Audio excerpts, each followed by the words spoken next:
Assassin's Creed Brotherhood is often praised as a fan favorite of the series. For a lot of people, it just is their favorite.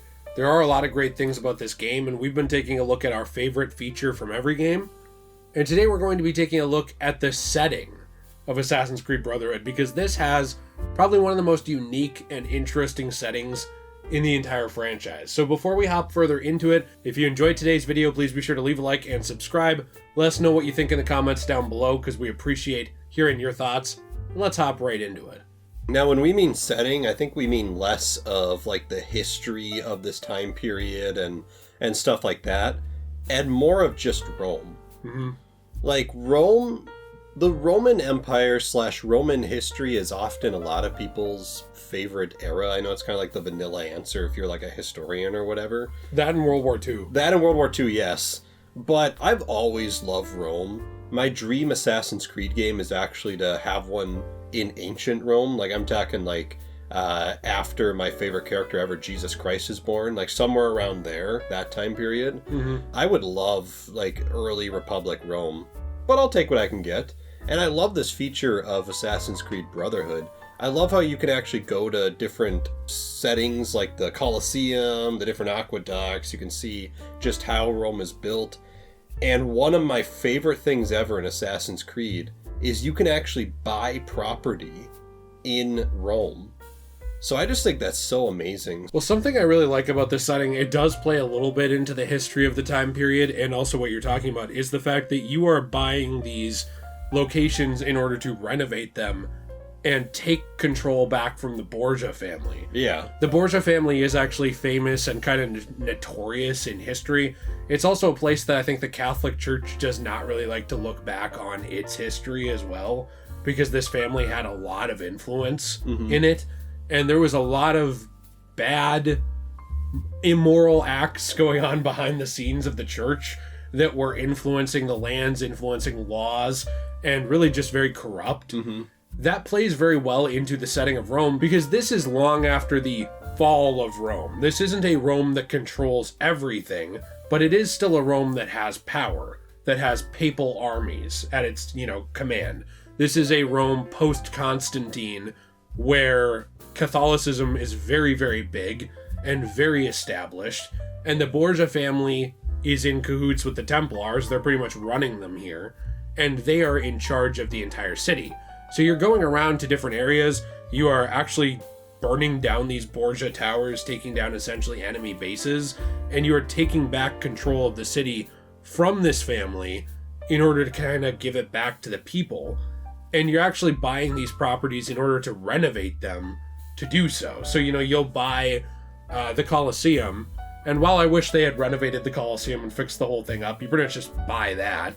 But there are other places like the aqueducts where you're actually improving the city's infrastructure. And it actually does have an effect. Like, for example, there was an aqueduct. We Let's Played this game on our other channel, Degenerate Plays. Nice plug. Nice, thank you. The link is in the description down below there. But when we were playing the game, something I noticed that I thought was really cool was one of the aqueducts we fixed. As you fixed more and more of them, it actually filled a basin with water and made a different area accessible. So there is actually a natural progression in this game, where as you buy these different businesses or aqueducts or things and you fix them up, it's actively improving the city. Right. Yeah, and I thought that was pretty awesome. Pretty ahead of the time. You actually felt like you were a part of the city. Like you actually were living there and you were buying property and fixing up like the aqueducts, like you said, and your decisions were making a difference in this city. Well, and they were trying to tie that in as well to AC2. Yeah. Because they were taking the ideas of the villa, which we talked about in a previous video for AC2, and they were kind of saying, well, what if we apply those ideas to the entire world map? Right. Which I thought was done very well. It's a good progression of it.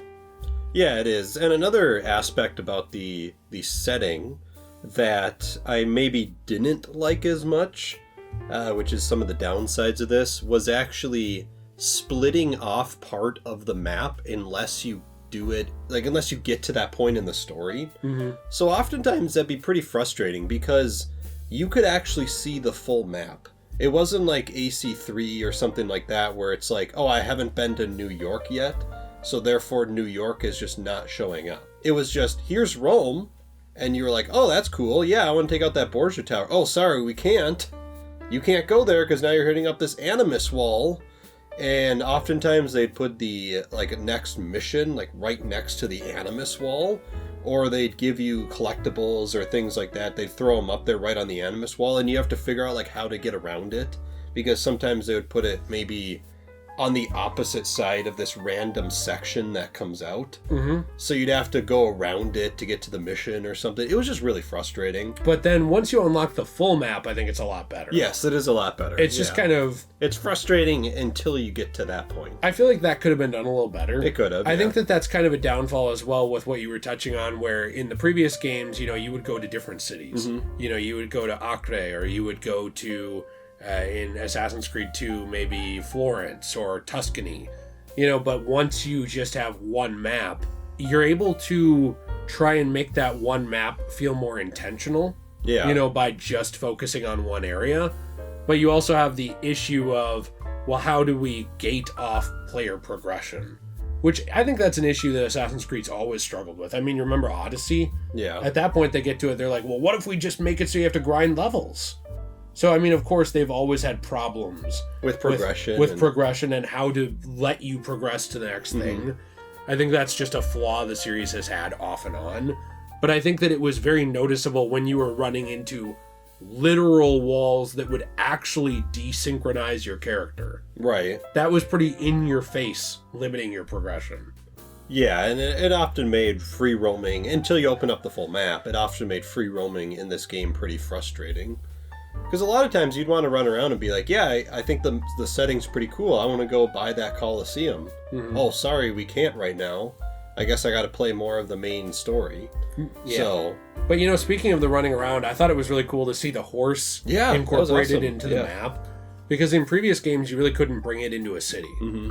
But in this game, the whole world map is just a city. Well, yeah, and also speaking of that too, one thing I found very interesting of this game with the setting is in Assassin's Creed 1 and Assassin's Creed 2 mainly, you would get to a city, like let's say Florence or Venice or something like that, and a lot of times that area was just the city. Mm-hmm. Like you basically get there, or like Jerusalem in Assassin's Creed 1, you'd get there, you'd come across the city, maybe there's a little spot outside the walls that you can run around in, but it mainly was the city. This game also expanded that, where you are in Rome, and you definitely always feel like you're in Rome, but there are definitely two or three different sections of the map. Mm-hmm. Like you could be traveling around in these grassy areas with some houses here or there, and then a little bit north you're actually at like the Colosseum. Mm-hmm. And it's all still Rome, but it definitely makes you feel like the map is expanded on and bigger than it actually is. Whenever you look at an Assassin's Creed game, there's going to be pros and cons. There's going to be things maybe the previous game did that you like more, and things that a sequel did you like more or less. But I also do like how pretty much every aspect of Brotherhood you can look at and say, oh, they were trying to build on this thing from 2. Yeah, right. Even the Assassin's base, for Ezio's base, they were trying to build on the Monteriggioni villa. Mm-hmm. Now, personally, I think we prefer the villa, but I still do like the idea that they, brought in the weapon armories. They brought in the portrait gallery and the paintings. They brought that kind of stuff back, and they just put it in a new area. I think overall, though, if we weren't looking at the setting, and this does tie into the setting, our favorite feature probably would have been recruiting and running your Assassin's Guild. Mm-hmm.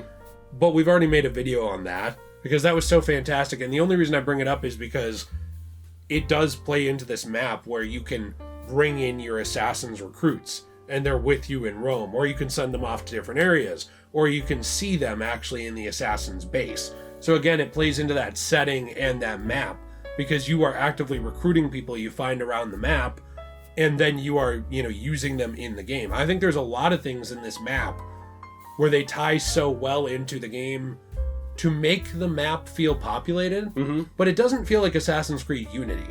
I know Unity has gotten a lot more praise in recent years, and I think it deserves a lot, but something it didn't do very well was it littered its map. Like, it was like, well, let's put this thing here, let's put this thing here, let's put something 2 meters over here, how about here? And they were just shotgunning the map to kind of make you feel like there's a ton of stuff in it, You know, like, there was so much content that it wasn't intentional content. I think that with Assassin's Creed Brotherhood, they do a little bit better of a job of there being a lot of content on this map and in this setting, but it feels more intentional and not just like the shotgun approach of, let's put 5 million things on here so you're overwhelmed and you feel like you got a good amount of content, but you don't really want to do it. Right, yeah. Well, yeah, and that's the problem with a lot of bigger games nowadays, is I feel like a lot of games want to expand their playtime, so they just add a bunch of stuff in, which definitely is a problem with Unity. Yeah, no, that's a great point with this game. I definitely think the Assassins is the best feature about this game overall. And it's such a weird thing that after Brotherhood, they basically dropped the ball on it. Like, I know it does show up, obviously, in like Revelations, and, I would say and it's a little actually, bit in 3 and a little bit in 4. It's a little better in Revelations, because like I thought they did improve on it, but it didn't improve to the extent of what it did in Brotherhood. Like, Brotherhood was such a big step up, and then Revelations was just an incremental step, and then after that it fell off. Yeah, and like, it is in 3, it is in 4 to an extent. I get it.